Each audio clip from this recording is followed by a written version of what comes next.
I've chosen this poem because it shows Stevenson's mastery of blank verse, writing with all the vividness and power that you find in the work of poets such as Dylan Thomas, although of course Stevenson came first.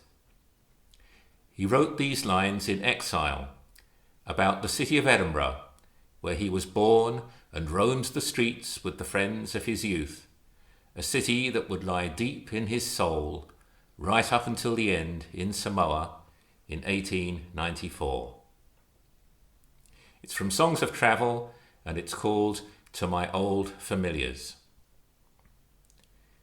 Do you remember, can we e'er forget, how in the coiled perplexities of youth, in our wild climate, in our scowling town, we gloomed and shivered, sorrowed, sobbed and feared?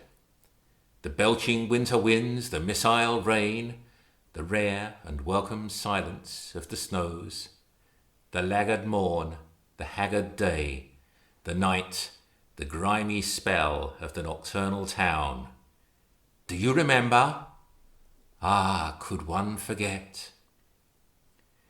As when the fevered sick that all night long listed the wind in tone, and hear at last the ever-welcome voice of Chanticleer sing in the bitter hour before the dawn, with sudden ardour these desire the day, so sang in the gloom of youth the bird of hope.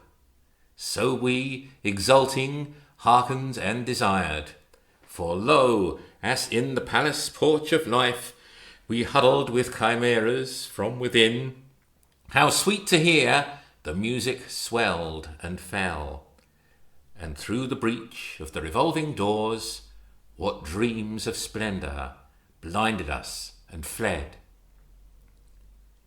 I have since then contended and rejoiced amid the glories of the house of life, profoundly entered and the shrine beheld.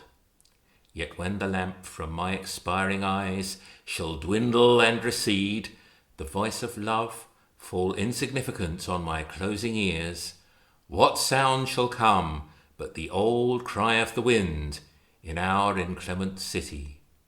What return but the image of the emptiness of youth, filled with the sound of footsteps and that voice of discontent and rapture and despair? So, as in darkness from the magic lamp the momentary pictures gleam and fade and perish, and the night resurges, these shall I remember, and then all forget.